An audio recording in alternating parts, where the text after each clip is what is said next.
Tired of leaving your Ethereum on an exchange? Let's get those coins safely into your own personal MyEtherWallet in this quick and easy tutorial. First, log into your Binance account and navigate to your wallet. Then click on Fiat and Spot to see your available balances. Find Ethereum in your list of assets, click the Withdraw button next to it to initiate the transfer. You'll now see the withdrawal page. This is where accuracy is key. Now, open your MyEtherWallet in a new tab.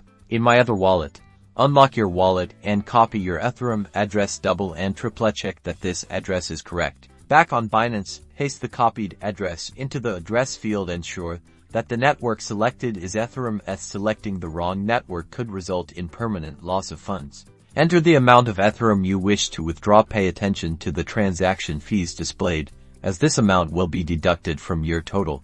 Before finalizing, Binance will likely require to FA verification. Always double-check the first and last few characters of the withdrawal address on this confirmation screen to ensure they match your MyEtherWallet address. Once confirmed, the transaction will be processed. It may take a few minutes for the Ethereum to appear in your MyEtherWallet. You can track the transaction using a block explorer. Congratulations, your ETH is now safely in your wallet.